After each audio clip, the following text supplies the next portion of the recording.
สบายดีพี่น้องปองปายบนสุขุสกลพี่น้องแต่ว่ามื่อนี้กับป้านก็มาชมหิมะพี่น้องเนาะหิมะตกแต่เช้าพี่น้องเนาะแล้วกับป้านก็ตื่นแต่เช้าอีกพี่น้องเพื่อชมบรรยากาศ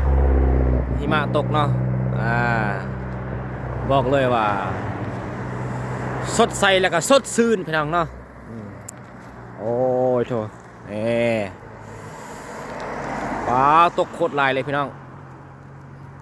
นี่โถสมบรรยากาศไปพร้อมๆกันเนาะสบายดีสบายดีอยู่เกาหลีจังแม่นมวนแท้เด้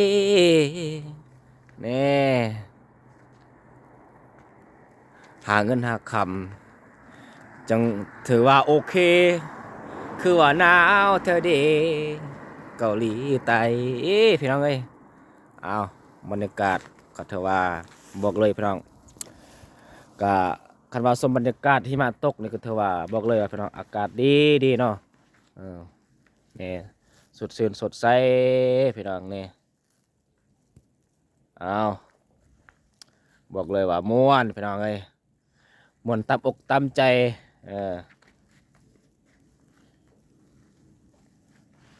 โอ้รถคอยไปได้นี่คันแล่นไวนี่บ่ได้เด้มันมึนขนาดนี้นี่โคตรมึนเลยพี่น้องนี่เห็นป่ะโคตรมึนเลยแล่นไวเนี่ยผมบอกเลยแล้วโค้งเข้าห้องเลยแหละ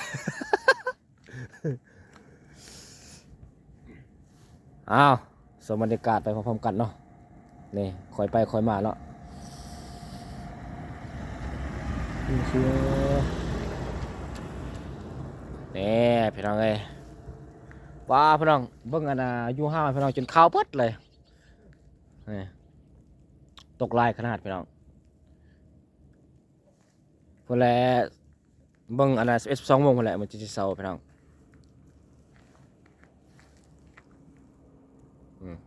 เห็นบ่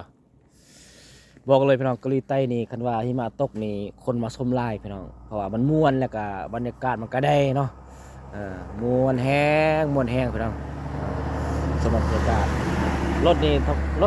ต้องค่อยไปได้รถนี่คันว่าแล่นไว้นี่เจือกไว้แล้วพี่น้องเจือกซ้ายเจือกขวาเบิ่งแล้วลงห้องมาแล้วบายบดสุขุสุคนฝากกดติดตามคำปันกาซีเด้อ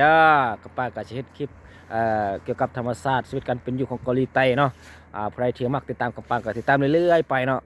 คำปันว่างๆคำปันก็ชี้ห้องเพลงให้ฟังเลยพี่น้องเพลงยังก็แล้วแต่พี่น้องฟังนำกันพี่น้องเด้อบายมาสุขุสุคน